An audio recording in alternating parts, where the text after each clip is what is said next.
Yo, welcome back to another YouTube video. Today we're taking a look at Call of Duty Modern Warfare Warzone Season 2 that's just dropped a couple of days ago. Lots of new things have changed about Warzone. They've added a bunch of new modes, new weapons, and this awesome new point of interest which is called Shipwrecked.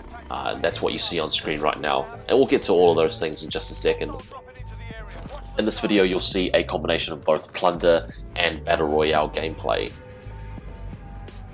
The reason for that is just because Plunder is a little bit easier to get around the map.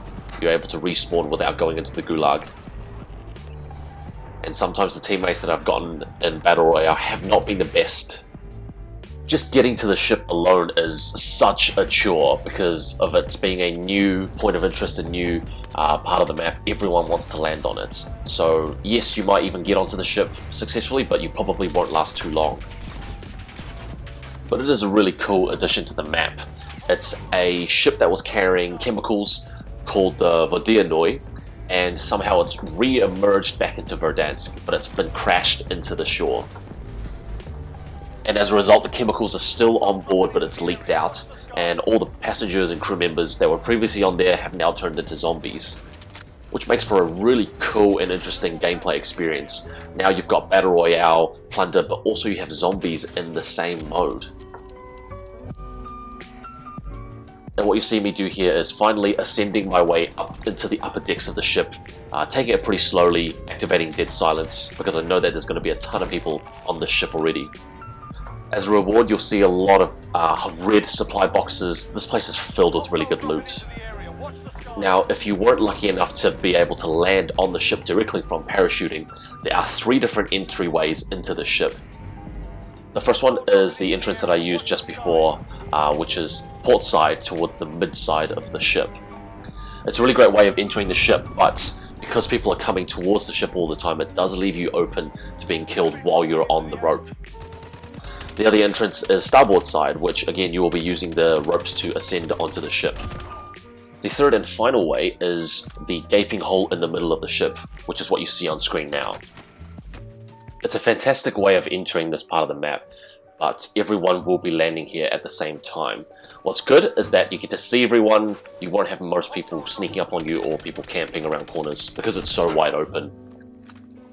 But where it does leave you disadvantaged is people landing on the upper half of the ship. So immediately you've given up the high ground. And that means making your way into the ship later will be a little bit harder to do. Not to mention that there will be zombies, so this is where the zombies are kept. This is where all the passengers and the previous crew members got exposed to the chemicals and turned into living dead, so you'll see that on screen right now. It makes for an interesting gameplay. It is quite fun. I've always been a big fan of zombies ever since Call of Duty World at War. So here you'll be forced to fight against zombies and also real-life players in Battle Royale Warzone. What you'll notice is that when you do kill a zombie, they drop some pretty cool gear as well. Usually plates, almost always plates, which is so helpful in Warzone. A rookie mistake I made was, instead of continuing using my silenced SMG, I pulled out my LMG and started hosing down these zombies. I was starting to get swamped. The LMG isn't silenced, so that meant that the player who was on the upper deck of the ship heard me shoot, comes down and cleans me up, which is always something to keep in mind. You're not down here alone. Best way to ensure that you live as long as you can down on the ship is to always use a silenced weapon. But yeah, look, you'll see me trying to land back into the ship multiple times in this video. It's so difficult to stay alive in there. The new season of Warzone also brings in 2 new weapons. The first weapon being the Farah 83, which is an assault rifle, which is unlocked at tier 15 of your battle pass. The second is the LC-10 submachine gun, which is unlocked at tier 31 of your battle pass.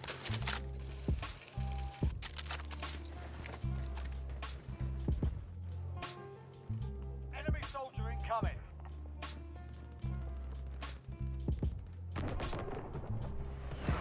In addition to the shipwreck part of the map, there is also missile silos, which if you guys can see that, I might make a solo dedicated video just exploring the missile silos as well. It's always good to see new changes to existing maps and how they alter the dynamic of the gameplay. But other than that, I hope you guys have been well. Really appreciate you guys wanting to tune back in and check out another video. COVID has been a still ever-present thing in our lives. Where I'm living now, we're currently going into another lockdown. Thankfully, in our country, there hasn't been that many deaths at all.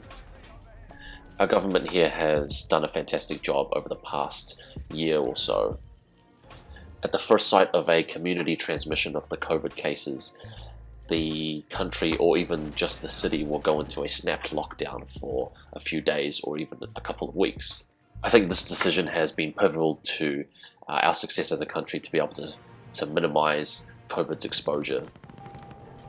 But on the flip side of that, some people's lives and businesses will be severely impacted by this.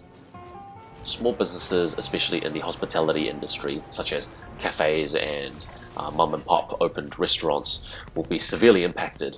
Under current restrictions in our country, they are allowed to continue trading and making money. But the fact that customers are not allowed onto this premise, into the stores, really has an impact on the full dining experience, and actually kind of turns a lot of people away. They think, oh, I might as well just stay home.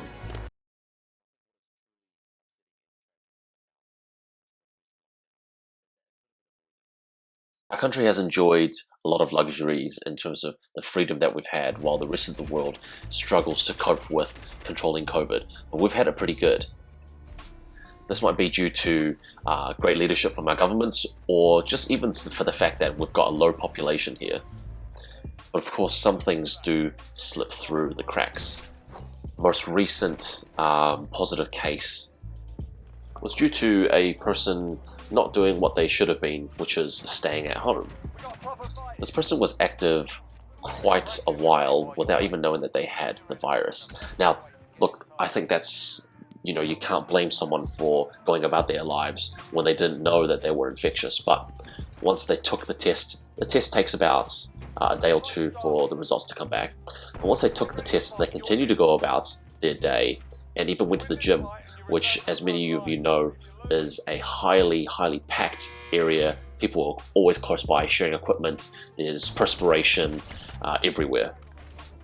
So this person went to the gym once while they were waiting their results, and unfortunately the results came back as positive, which sent the country into a fluster, and as a result landed us in a snap lockdown. I think what's probably the scariest part of all of this is that this person has had 3 different COVID-19 tests, and all of them have returned a negative result, which makes you wonder what is going on with these tests and how long can the virus remain dormant and undetected inside the human body before a positive test comes back. And do keep in mind, most people who get a negative result, they generally don't let that stop them from continuing with their normal day unless they have cold or flu-like symptoms. It's a bit of a reassurance as well to think, okay, now I don't have the virus, I can go about my normal day.